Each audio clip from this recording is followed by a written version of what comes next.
Start to withdraw. They feel different from other children, and so they just withdraw from everything. They pull away, they want to hide, and they don't want to talk about it.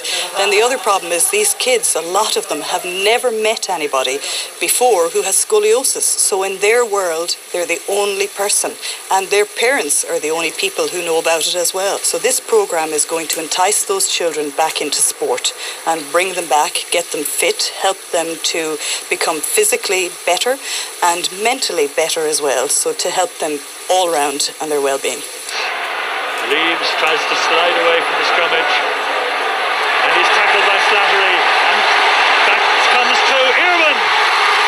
Remember David Irwin, who played centre for Ireland and the Lions during the early 80s. He's now a GP practising in Belfast, and he's also involved with Ulster Rugby. He has a very personal connection with the scoliosis story.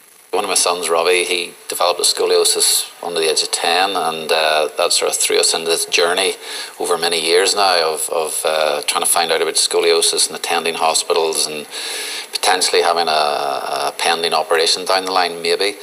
And I think as a parent, I obviously found that difficult, as all parents do, but even as a doctor, I think it made me realise that most probably GPs like myself don't know an awful lot about scoliosis. It's obviously very much a hospital-based specialty, and I think any sort of help, particularly the likes of the Straight to Swimming sort of programme, is going to be very, very useful, particularly to give the kids confidence and get them out there and get them exercising, because I know we encouraged Robbie to take part in sport, and he did play rugby, and he did row and so on, and now he's third year drama in Derry, and he loves dance, so any sort of exercise at all, but I think this programme in particular will hopefully highlight that. Some children may not like Derry, and particularly not very good at... While the children are swimming in the pool, their parents have gathered in the leisure centre's meeting room.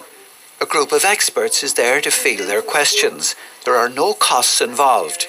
Time during the second last shopping weekend before Christmas is being given free of charge.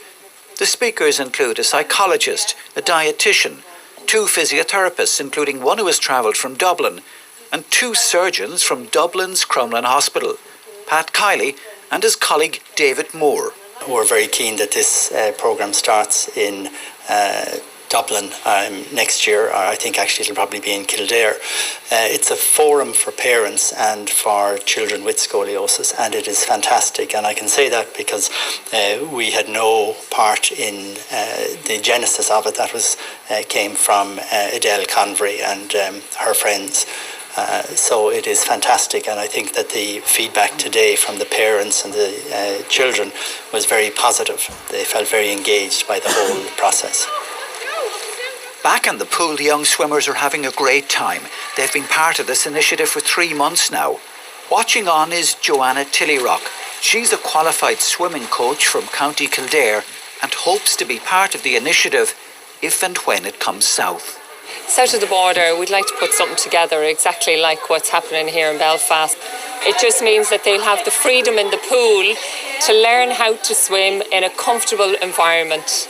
The waiting lists for scoliosis surgery north and south of the border are an issue, but this little organisation founded by Adele Convery is determined to do what it can in terms of self-help. They hope the swimming pool at the Curragh camp might be made available to them. Watch this space. And that report was from our northern editor, Tommy Gorman. By the way, I know that we had promised a piece about Google's most popular searches in Ireland in the past year. Unfortunately, though, our search for a spokesperson wasn't successful. Back in a moment.